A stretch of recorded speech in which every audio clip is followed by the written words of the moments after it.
ఇదే మా గురువందనం, సాయి చరణాలకు వందనం.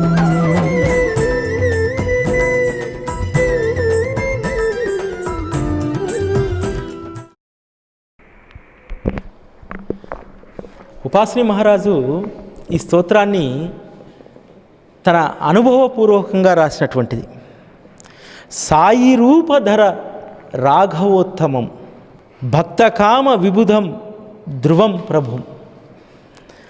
మాయచేత కలుషితమైన నా చిత్తం పరిశుద్ధమవ్వడం కోసం లోకానికి ప్రభువు, భక్తుల కోరికను తీర్చే కల్పవృక్షము, రఘువంశోత్తముడు, సాయి రూపం ధరించిన వాడు అయినటువంటి శ్రీరామచంద్రుణ్ణి అహర్నిశలు సంతోషంతో స్మరిస్తా అని చెప్పి. ఎందుకంటే ఎప్పుడు కూడా మాయ చేత మనము కలుషితం అవుతూ ఉంటాం. ఆ కలుషితమయ్యేటువంటి మనల్ని ఆయన ఎప్పుడూ కూడా మళ్ళీ అందులో నుంచి బయటికి తీసుకొచ్చి పరిశుద్ధులను, పవిత్రులను చేస్తూ ఉంటాడు. ఎందుకంటే మన జీవితాలే మనకు ఒక గొప్ప ఉదాహరణ. బాబా ఇంకెప్పుడు నేను తప్పు చేయను బాబా, ఇంకెప్పుడు నేను ఆ విధంగా ఆలోచించను బాబా.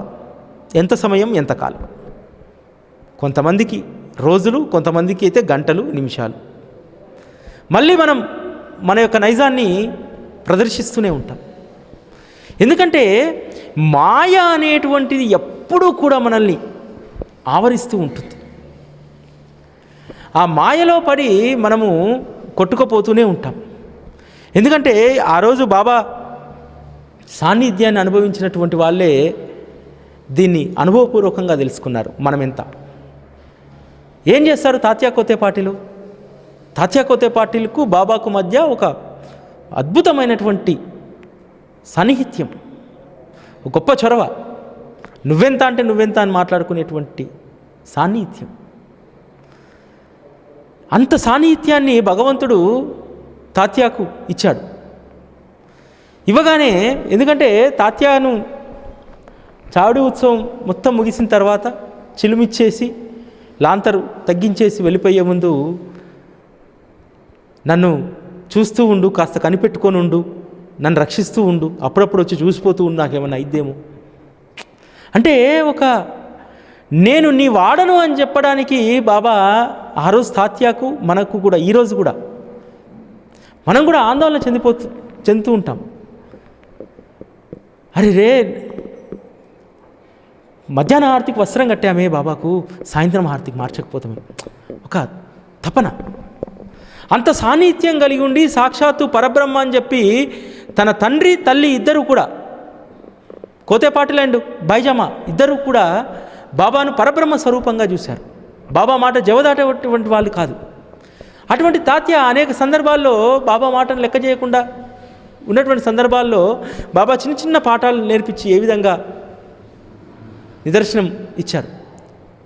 వద్దు కోపర్గావుకు పోవద్దు అని చెప్పి తల నోరు కొట్టుకున్నాడు బాబా, అయినా సరే గుర్రం బండి వేసుకొని పోయాడు. ఏమైంది? చాలా సందర్భాల్లో తాత్య అంటే ఎంత ప్రేమంటే, తాత్యాకు మగ సంతానం లేదు. తర్వాత ఇద్దరు ముగ్గురు భార్యలను వివాహం చేసుకున్నప్పటికీ కూడా కలగలేదు. బాబాను అడిగినా సరే బాబా వాయిదా వేస్తూ వస్తూ ఉంటాడు. ఎందుకోసం అంటే, ఎందుకు బాబా యొక్క ప్రేమ ఏ విధంగా ఉంటుందని చెప్పి తెలియడానికి. మీరందరూ కూడా గుర్తుపెట్టుకోండి బాగా. ఇక తాత్య పోరు భరించలేక ఓ సంతానాన్ని అనుగ్రహిస్తాడు. ఎందుకు తాత్యాకు సంతానాన్ని ఇవ్వలేదు అనంటే బాబా నిదర్శనపూర్వకంగా చేసినటువంటిది. ఎప్పుడైతే సంతానం కలుగుతుందో అప్పటి వరకు బాబా ప్రతిరోజు 50 రూపాయలు ఇచ్చేవాడు. మంచి జమీన్ కొన్నాడు, మంచి భూమి కొన్నాడు, మంచి ఆసామయుడు. తర్వాత ఎప్పుడైతే సంతానం కలిగిందో అప్పటి నుంచి ఆస్తులన్నీ తరిగిపోవడం మొదలయ్యాయి. చివరి దశలో అప్పులు పాలైనటువంటి సందర్భం. తర్వాత మళ్ళా బాబా కృప వల్ల కొంత కోలుకోవడం జరిగింది. చివరి దశలో బాబాను ప్రార్థిస్తాడు, బాబా నేను ఇంత బాకీ ఉన్నాను, నేను పోయిన తర్వాత తాత్య ఇలా చేసిపోయాడు, మాకు డబ్బులు ఇవ్వకుండా పోయాడు, బాకీ కట్టకుండా పోయాడు అనేటువంటిది రాకూడదు. ఎట్లయినా సరే మళ్ళీ నువ్వే మార్గం చూపెట్టంటే బాబా మార్గం చూపెడతాడు. చివరికి అప్పులు తీర్చి తాత్య వెళ్ళిపోతాడు. అంటే ఏది శ్రేయస్కరం తన భక్తులకు. కానీ మనల్ని మాత్రము మాయ వెంబడిస్తూనే ఉంటుంది. సాయినాథ స్తవనమంజరిలో దాస్గన్ మహారాజ్ గారు ఆంతరంగిక పూజలో రాస్తారు, మాయా మోహాలు అనేటువంటి దీపాలను నీ ముందు వెలిగించాం, అవి వెలిగి మండి నాశనం అయిపోవాలి. మాయామోహం అనేటువంటిది ఉండకూడదు. దీపం వెలిగితే దాంట్లో చమరు అయిపోయిన తర్వాత అవి నశించబడుతుంది, దీపం కొండెక్కుతుంది. అట్లా మాయామోహాలు అనేటువంటి మన చెంతకు రాకుండా అవి కొండెక్కిపోయేలాగా మమ్మల్ని అనుగ్రహించని చెప్పి ఈ గురు పౌర్ణమి రోజు మీరందరూ కోరాల్సినటువంటిది అదే. బాబా ముందు మాయామోహాలు అనేటువంటి దీపాలను ఈరోజు 2 దీపాలను వెలిగించి అడగండి బాబాను, బాబా ఈ 2 మా ఇంట పడకుండా చూడు. అవి ఆ 2 దీపాలను నీ దగ్గర పెట్టాం, వాటిలో చమరంతా కూడా నీ దగ్గర కాలిపోయి ఆ మాయామోహాలు అనేటువంటివి మాలో లేకుండా చూడు బాబా అని చెప్పి అడగాలి. ఎందుకంటే స్తవనమంజరి గురించి రాసినప్పుడు దాస్గన్ మహారాజ్ గారు రాసినటువంటి దాన్ని ఆ పాటలో రాశాను. ఎప్పుడు కూడా నేను ఈ చరణం ఎప్పుడు నేను పాడుకుంటూ ఉంటాను. మాయామోహాలనే దీపాలను వెలిగించి విశ్వాసమనే సింహాసనాన్ని వేసి భక్తినే నైవేద్యంగా నివేదించి మనస్సునే దక్షిణగా సమర్పించిన. ఆ విధంగా మన భక్తి ఉండాలి. మాయామోహాలు అనేటువంటి దీపాలను బాబా ముందు వెలిగించాలి. విశ్వాసం అనేటువంటి సింహాసనాన్ని వేసి మనం ఆయనను కూర్చోబెడితే, బాబాకు ఏమి పట్టవు నువ్వు బంగారం చేయించినా వెండి చేసినా, విశ్వాసం అనేటువంటి ఆసనం ఆయనకి వేయాలి మనం. అప్పుడే ఆయన సంతోషిస్తాడు. ఈ పాట మా వాళ్ళు ఆల్రెడీ క్యూ చేసి పెట్టుంటారు పీసీఆర్ టీం. ఈ పాటను 1 నిమిషం విన్న తర్వాత మళ్ళీ మనం కార్యక్రమంలోకి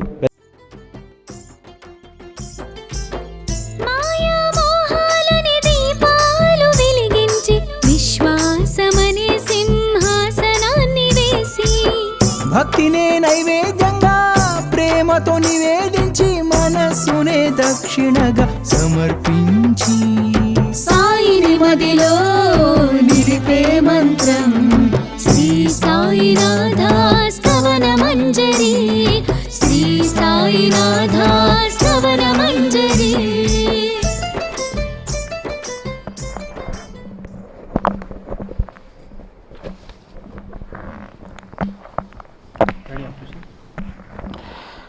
అనేక జన్మార్జిత పాప సంక్షయో భవేద్భవోత్పాద సరోజ దర్శనాత్ క్షమ సర్వనపరాధ పుంజకాన్ ప్రసీద సాయి సద్గురో దయానిధి.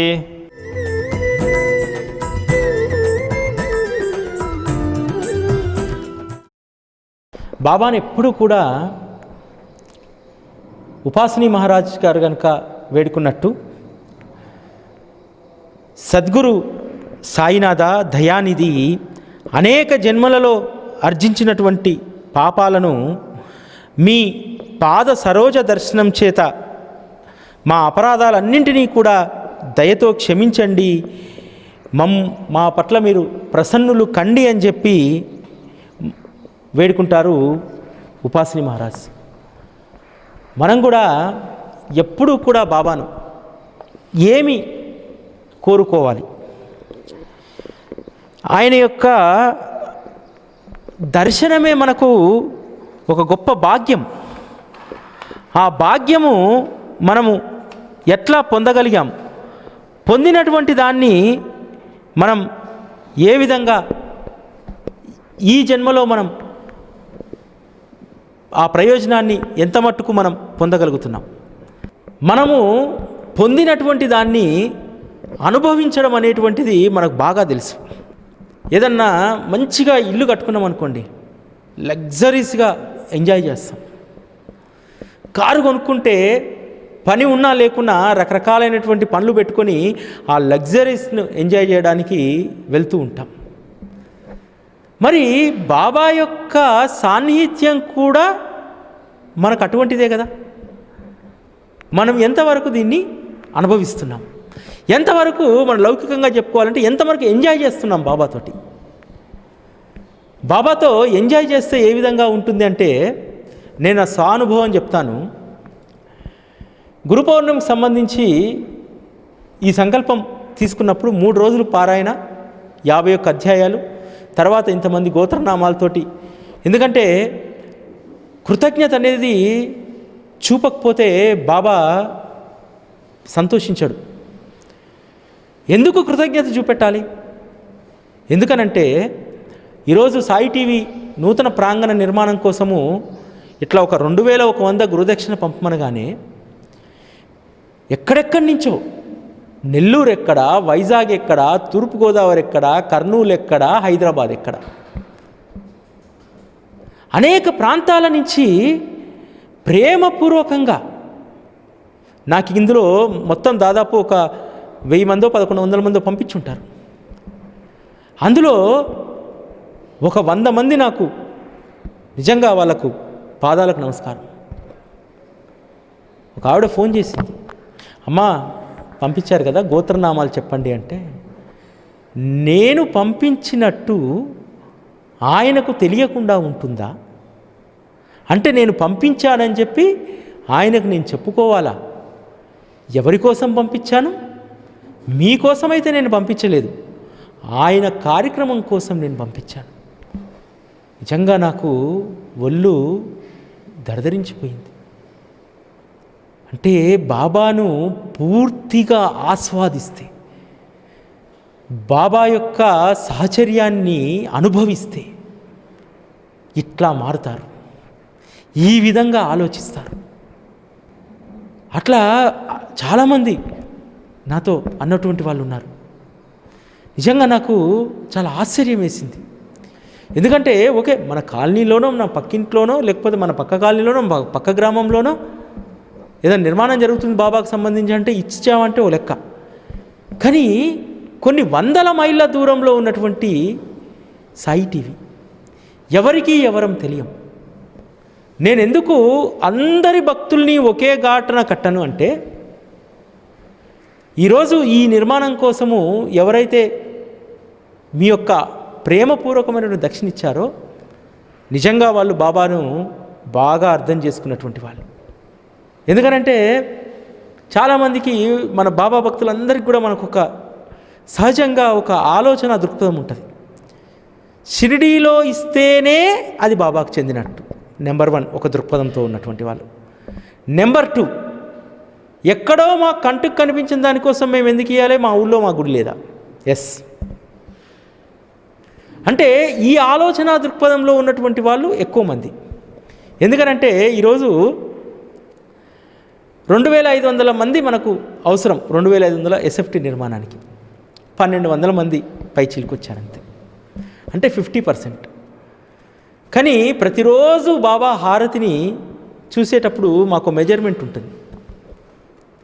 కొన్ని లక్షల మంది టీవీ సెట్లలో ఆన్ చేసుకొని సాయి టీవీని చూస్తారు. అందుకనే మేము దాన్ని ప్రామాణికంగా తీసుకోం. ఎందుకంటే ఒక హారతికో, ఒక షిరిడీలో వచ్చే లైవ్కు ఆకర్షితులైనటువంటి వాళ్ళను మేము పరిగణలోకి తీసుకోం. నేను ఏ వ్యూవర్స్ను పరిగణలోకి తీసుకుంటారంటే, సాయి గురుకులం లాంటి కార్యక్రమాలను, సచ్చరిత పారాయణ లాంటి కార్యక్రమాలను, బాబా జ్ఞానానికి సంబంధించినటువంటి కార్యక్రమాలను చూసేటువంటి వ్యూవర్షిప్నే నేను మెజర్మెంట్గా తీసుకుంటా. మీకు విషయం తెలుసా, హారతి సమయంలో ఉదాహరణకు 1,00,000 మంది చూస్తే ఇటువంటి కార్యక్రమాలను 2-3 వేల మంది కూడా చూడరు. అందుకనే సాయి టీవీ కార్యక్రమాలకు ఎందుకు ఇంత తక్కువ మంది పాల్గొంటారు అంటే ప్రామాణికం అదే. ఎవరైతే బాబా గురించి తెలుసుకోవాలనేటువంటి తపన ఉన్నటువంటి వాళ్ళు చాలా లిమిటెడ్. బాబా కూడా అటువంటి వాళ్ళని చాలా లిమిటెడ్ ఎడిషన్లోనే పెడతాడు. కానీ వాళ్ళ ప్రేమ చాలా గొప్పది. ఆ గొప్ప ప్రేమను నేను ఆస్వాదించాను. ఈ 3 రోజుల పారాయణ సందర్భంగా చెప్పారు వాహిని గారు, మిగతా వాళ్ళందరూ అన్నారు, ఏంది ఒకరోజు పారాయణ చేయాలంటేనే నడుము పీకేస్తుంది, రోజుకు 15 అధ్యాయాలు, 3వ రోజు 20 అధ్యాయాలు ఎట్లా చేయగలుగుతామని చెప్పి బాబా దగ్గర ఒప్పుకున్నారన్నారు. లేదు, మనం కృతజ్ఞత చూపకపోతే బాబా బాధపడతాడు. ఇంతమంది, నిజంగా నేను పారాయణ ప్రారంభించే నాటికి 500 మంది కూడా ఈ కార్యక్రమానికి సహకరించినటువంటి వాళ్ళు లేరు. కానీ 500 మంది కావచ్చు, 50 మంది కావచ్చు, 50 మంది అయినా 500 మంది అయినా సరే, మనం కృతజ్ఞత చూపకపోతే, వాళ్ళు చేసినటువంటి ఈ యొక్క దక్షిణ సమర్పణ దానికి మనం కృతజ్ఞత చూపకపోతే బాబా బాధపడతాడు. అందుకోసం చేశాం. కాబట్టి ఆయన ప్రేమ అద్భుతమైంది.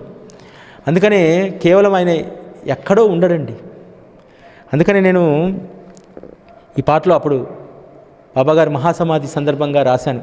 చాలామంది విన్నారు, ఆస్వాదించారు, కానీ ఎంతమందికి చెవికి ఎక్కిందో తెలియదు. కానీ బాబా రాయించుకున్నటువంటి మాట, ఎక్కడయ్య నీవు లేనిది, నీవు చెయ్యలేనిదేమున్నది సాయి, ఎక్కడయ్య నీవు లేనిది, నీవు చెయ్యలేనిదేమున్నది సాయి, విశ్వమంత నీవై విశ్వంభరుడవై, భక్తులను గ్రోచే కరుణామయుడవు నీవే.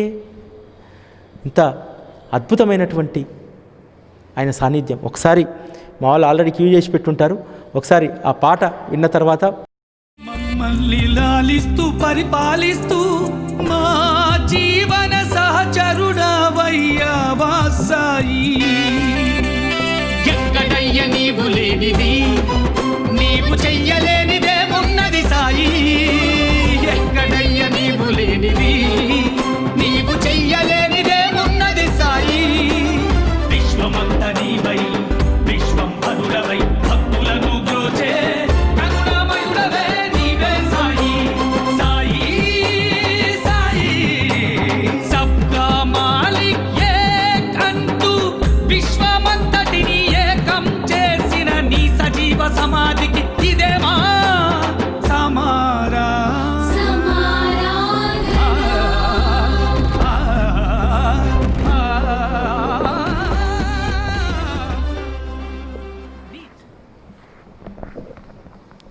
శ్రీ సాయినాథ చరణామృతపూర్ణ చిత్త సత్పాద సేవనరత సతతంచ భక్త్యా సంసారజన్య దురితౌ తవ నిర్గణాస్తే కైవల్యధామ పరమం సమవాప్నువంతి.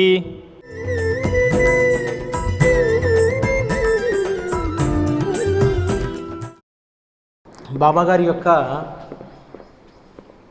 పాద మహిమ గురించి ఇక్కడ రాస్తారు. ఉపాసిని మహారాజ్ గారు ఇప్పుడు దాకా మనం పారాయణ చేసుకున్నటువంటి ఈ స్తోత్రంలో శ్రీ సాయినాథ చరణామృత పూర్ణ చిత్త అంటే శ్రీ సాయినాథుని చరణామృతంతో నిండిన హృదయాలు కలవారు, నిరంతరం భక్తితో వారి పాదసేవనంలో నిమగ్నులయ్యేవారు, సంసారం వల్ల కలిగే పాప సమూహాలన్నింటి నుంచి బయటపడి పరమ ఆనందాన్ని, కైవల్యాన్ని వారు పొందడం జరుగుతుంది. అంటే కేవలం వారి యొక్క పాద దర్శనమే మనకు గొప్ప అనుభవాన్ని, అనుభూతిని ఇస్తుంది. ఎందుకంటే చాలామంది భక్తులు ఆ రోజు బాబా దగ్గరికి వచ్చిన తర్వాత బాబా పాదసేవ చేయడానికి, వారి పాదాలను స్పృశించడానికి తాతగలాడిపోయేటువంటి వారు. ఆ విధంగా వారి పాదసేవ కోసం, ఎందుకంటే బాబా చెప్తారు, ఈ పాదాలు ముదసలివి కానీ పరమ పవిత్రమైనటువంటివి. ఆ పరమ పవిత్రమైనటువంటి పాదసేవలో ఎప్పుడూ మనం తరించిపోవాలి.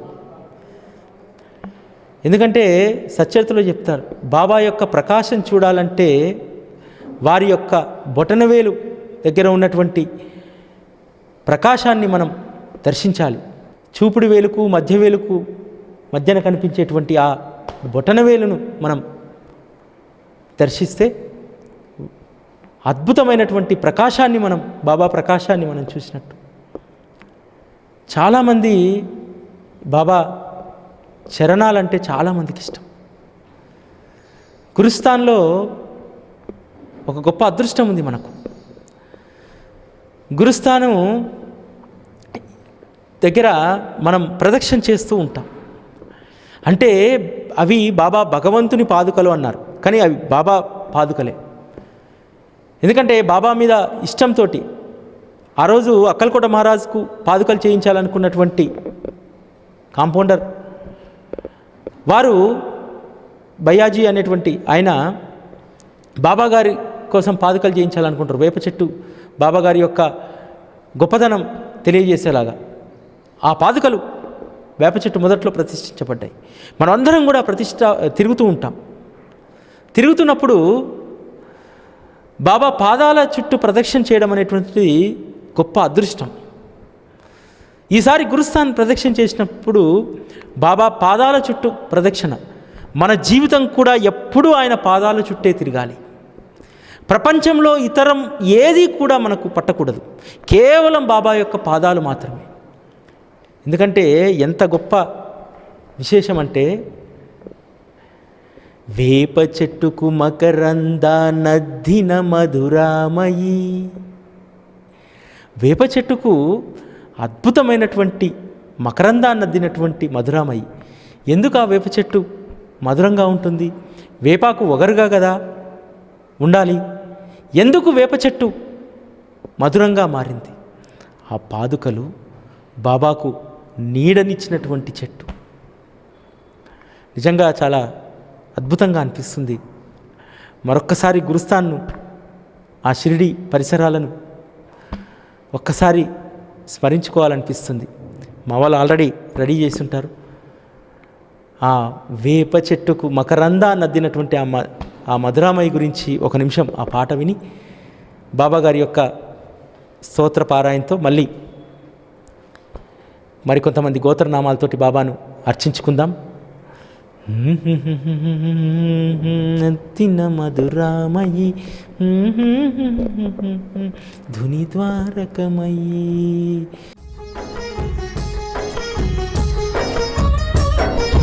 వేప చెట్టుకు మకరంద నద్దిన మధురామయి, కష్టాలను దహించే ధుని ద్వారకమయి.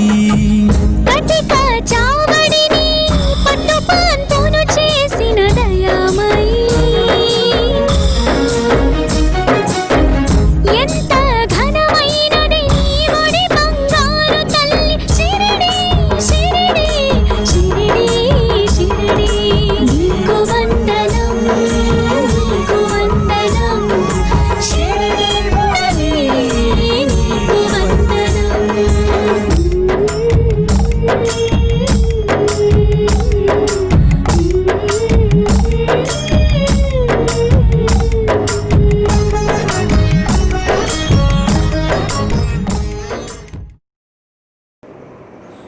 बसे जो सदा दावया संतलीला, दिसे आज्ञलोका परिजो जनाला.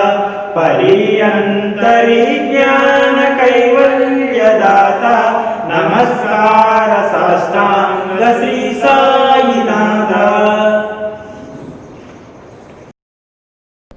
ఎంత అద్భుతమైనటువంటి ఒడియో బాబా గురించి బాబా దగ్గర మన ప్రేమ ఇదంతా ఏ విధంగా ఉంటుందో. సచ్చరిత అనేటువంటిది ఎటువంటి నియమాలు లేకుండా పారాయణ చేసేటువంటిది. చాలామంది మనకు ఒక తంతు ఉండాలి కాబట్టి సప్తాహ పారాయణ అని చెప్పి 7 రోజుల పాటు కొన్ని అధ్యాయాలను విభజించుకొని మనం చదువుతుంటాం. చాలామంది ఈ కార్యక్రమం జరుగుతున్నప్పుడు కూడా మా గోత్రనామాలతో పూజ జరుగుతుంది కదా సార్, ఈరోజు ఉపవాసం చేయమంటారా అని అడిగారు. అసలు ఉపవాసం చేయమంటే ఒక మిత్రుడు ఫోన్ చేసి అడిగితే అదే చెప్పాను. ఉపవాసం కాదు, నువ్వేం చేస్తావంటే గురు పౌర్ణమి రోజు బాబాకు నువ్వు రోజు పెట్టేదానికంటే ఇంకొంచెం ఏదైనా ఎక్కువ పెట్టి నువ్వు కూడా అందుకు 4 రెట్లు ఎక్కువ తిను అని చెప్పాను. ఎందుకంటే ఇక్కడ తంతుతో కానీ దేనితో కానీ పని లేదు. సచ్చరిత మన జీవితాలకు ఒక గొప్ప పాఠం. మీ అందరికీ అర్థం కావాలనే సచ్చరితకు సంబంధించి రాయడం జరిగింది. సచ్చరిత ఎంత గొప్పదంటే, నియమాలు ఆంక్షలు లేని తల్లి ఒడి, ఉపవాస తపవాసాలే లేని ఉపకారి, ఇది సుఖమనే నిధి, మోక్షానికి మిఠాయి, జ్ఞానానికి ఘని, మనిషిని మనిషిగా బ్రతకమని చెప్పే జీవిత పాఠం. ఇది సచ్చరిత అంటే. సచ్చరిత ఎటువంటి ఉపవాస తపవాసాలు అవసరం లేదు సచ్చరిత చదవాలంటే. బాబాను అర్థం చేసుకోవాలంటే, ఎందుకంటే సచ్చరితలో మీరు 2 కథలను మీరు బాగా గుర్తుపెట్టుకోండి బాబా దగ్గర. ఒకటి, బాబా అన్వేషణ అనేటువంటి కథ చెప్తాడు. మిగతా ముగ్గురు ఆ యొక్క బంజారా చెప్పినటువంటి మాట వినకుండా భోజనం చేసి వెతకండి అని చెప్తాడు. సరే, మీరు ఎతికేదేదో నాకు చెప్పొద్దు, మీరు బంగారం కోసం వెతుక్కుంటారో నిధి కోసం వెతుక్కుంటారో నాకు చెప్పకండి, ఎక్కడ ఏం వెతుక్కుంటామని, కానీ భోజనం చేసి వెళ్ళండి అంటారు. అయినా సరే ఆ బంజారా మాట లెక్క పెట్టకుండా వెళ్ళిపోతారు ముగ్గురు, కానీ ఒకరు మాత్రం అక్కడ నిలిచిపోతారు. బంజారా పెట్టినటువంటి భోజనం చేసి అటువైపు తిరగగానే ఏ గురువు కోసమైతే తను వెతుకుతున్నాడో ఆ గురువు ముందల ప్రత్యక్షమవుతాడు. ప్రత్యక్షమై అద్భుతమైనటువంటి ఆ గురువు యొక్క పాఠశాలలో చేర్చుకుంటారు. చేర్చుకొని ఎంత అద్భుతమైనటువంటి సత్యాన్ని ఆడ బోధిస్తారు. అంటే ఉత్తి కడుపుతో ఏది కూడా వెతకూడదు. నెంబర్ 2, ఉపవాసం చేసైనా సరే బాబాను కృప పొందాలని చెప్పి వచ్చినటువంటి రాధాబాయి దేశ్ముఖ్ను ఏ విధంగా బాబా సంజాయిస్తాడు. గోఖలే భార్య హోలీ రోజు ఉపవాసం 3 రోజులు ఉపవాసం మాని వస్తుంది, ఎల్లు దాదా కేల్కర్ ఇంటికి వెళ్ళి వాళ్ళ కొండి పెట్టి నువ్వు క్షేమం మంచిగా తినని చెప్తాడు. ఇట్లా సచ్చరితకైతే ఇంకా ఇవేమీ అవసరం లేదు, ఉపవాస తపవాసాలు అవసరం లేదు. సచ్చరిత ఎంత అద్భుతమైందంటే, అది చదువుతుంటే ఈ 3 రోజులుగా నేను పారాయణ చేస్తే ఒక అద్భుతమైనటువంటి సుఖం. అది సుఖమనే నిధి, మోక్షానికి మిఠాయి. మోక్షం అనేటువంటి మాట అంటే, మోక్షం అంటే ఇంకా మనం వెళ్ళిపోవడం. చాలామందికి చాలా భయంకరమైనటువంటిది మోక్షం అంటే. ఇక మనం వెళ్ళిపోవడమే, మనం ఏమీ చేయకుండా వెళ్ళిపోతామేమో. నిజంగా మనకు మోక్షం దక్కుతుందా? మోక్షం ఎవరికి దక్కింది? మోక్షము నిజంగా మోక్షం గురించి మాట్లాడుకోవాలంటే బాబా చెప్తాడు, కాకా నిన్ను నేను విమానంలో తీసుకెళ్తాను.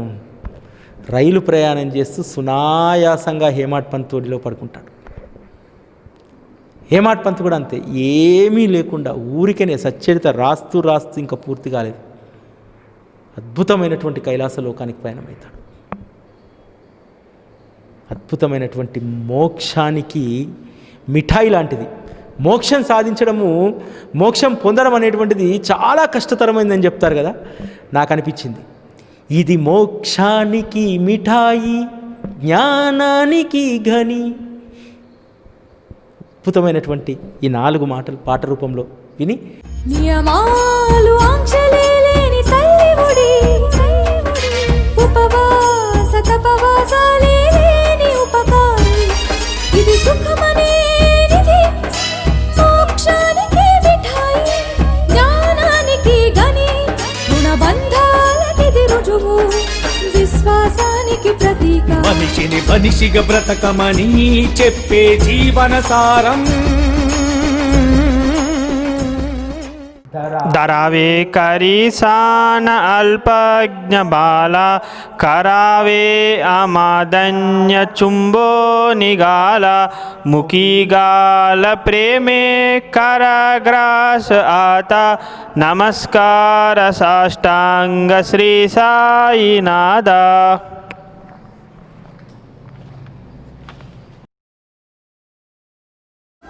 ఇదే